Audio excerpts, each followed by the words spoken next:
రాజ్యాంగం మొత్తం ఎంతమంది రాశారు సార్? 286 మంది రాశారు. 286 మంది. బయట ఒరిజినల్ నరేష్ రాజ్యాంగం వస్తారేమో వినండి. మాట్లాడుతూ ఉంటే. ఒరిజినల్ రాజ్యాంగాన్ని దాదాపు ఒక 2-3 కేజీస్ ఉంటుంది వెయిట్. అది పార్లమెంట్ గుంటొచ్చుకున్నాం దాన్ని ఒరిజినల్ కాపీని తీసి లాస్ట్ చూస్తే 286 మంది సంతకాలు ఉంటాయి. అందులో ఒక సంతకం అంబేద్కర్ది. కామెడీ అంటే ఎంత కామెడీ అనిపిస్తుంది ఈ 75 సంవత్సరాలుగా అంబేద్కర్ రాజ్యాంగం రాసిన చెప్తే పిచ్చ కామెడీ ఇస్తుంది. అంటే జస్ట్ ఒక డ్రాఫ్టింగ్ కమిటీకి చైర్మన్ అంతే.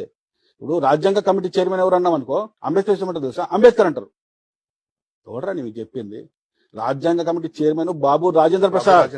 ఈయన డ్రాఫ్టింగ్ కమిటీ చైర్మన్ మాత్రం. ఆ కమిటీలో 22 కమిటీలు, ఆ 22 కమిటీలో మరి ఇంకో 10 సబ్ కమిటీలు ఉన్నాయి.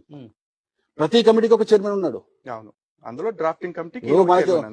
అరే ప్రసాద్, నీకు ఇవాళ ఇంత స్వేచ్ఛగా మాట్లాడి టీవీ ఛానల్ మారుతున్న హక్కులు నీకు ఇచ్చింది ఎవడో తెలుసారా? అంబేద్కర్ అంటాడు. ఎవడా నీకు చెప్పింది? హక్కుల కమిటీకి చైర్మన్ ఎవరా? సర్దార్ వల్లభాయ్ పటేల్. సర్దార్ వల్లభాయ్ పటేల్ మన హక్కులు ఏ విధంగా మన ప్రాథమిక హక్కులు ఇవన్నీ కూడా రాసింది సర్దార్ వల్లభాయ్ పటేల్. అందరేమంటారు? అంబేద్కర్ అంబేద్కర్ అంటారు.